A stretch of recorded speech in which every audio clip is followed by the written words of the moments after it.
రాష్ట్ర ఉప ముఖ్యమంత్రి పిఠాపురం ఎమ్మెల్యే కొడిదెల పవన్ కళ్యాణ్ జయలక్ష్మి బ్యాంక్ బాధితుల పట్ల ప్రత్యేక దృష్టి పెట్టి బాధితుల మరణాల సంఖ్యను నిలుపు చేసేందుకు యుద్ధ ప్రాతిపదికన చర్యలు తీసుకుని ఆదుకోవాలని బాధితుల తరపున పోరాడుతున్న పిఠాపురం బ్రాహ్మణ సేవా పరిషత్ అధ్యక్షులు యనమడ్ర సూర్యనారాయణ జయలక్ష్మి బ్యాంక్ బాధితులు పల్లంరాజు వేడుకున్నారు. పిఠాపురం స్టోవర్టిపేటలో గల సూర్యనారాయణ నివాసంలో ఏర్పాటు చేసిన మీడియా సమావేశంలో వారు తమ ఆవేదనను వ్యక్తపరిచారు.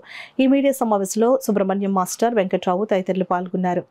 జయలక్ష్మి బాధితులకి వారు చేయగలిగేటువంటి సహాయ సహకారాలు యుద్ధ ప్రాతిపదికన చేయాలని చెప్పనేసని పిఠాపురం నియోజకవర్గ పరంగా కోరుకుంటున్నాం.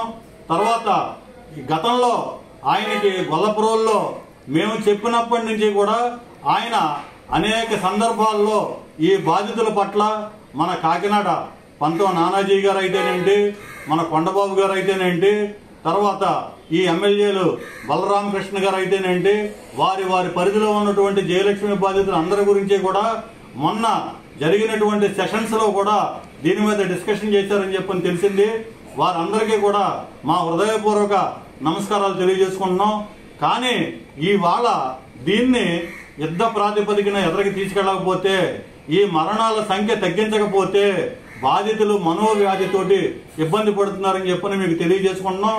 దయచేసి వీరి మీద ఒక కాకినాడలో ఒక పెద్ద సెమినార్ ఒకటి కండక్ట్ చేసి మన పవన్ కళ్యాణ్ గారు దీని మీద దృష్టి పెట్టి ఒక భరోసా ఆయనగా ఇవ్వాలని చెప్పనేసి మేము పిఠాపురం నియోజకవర్గం నుంచి ఆయన అభ్యర్థిస్తున్నాం. ఆల్రెడీ 3 సంవత్సరాలు అవుతోంది.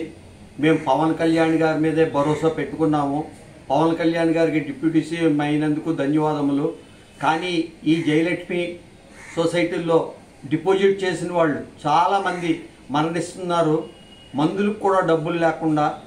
అందుచేత పవన్ కళ్యాణ్ గారు కొంచెం యుద్ధ ప్రాతిపదికన ఇది తీసుకుని దీన్ని కొంచెం ముందుకు తీసుకెళ్ళి ఈ డబ్బులు ఇప్పించి ఏర్పాటు చేస్తారని మనస్ఫూర్తిగా కోరి ప్రార్థిస్తున్నాను. పవన్ కళ్యాణ్ గారిని గొల్లపురంలో కలిసాం, చేబ్రోల్లో కలిసాం, కాకినాడలో కలిసాం. కానీ ఆయన యుద్ధ ప్రాతిపదికని ఇది కొంచెం ముందుకు తీసుకెళ్తారని మనస్ఫూర్తిగా కోరుకుంటూ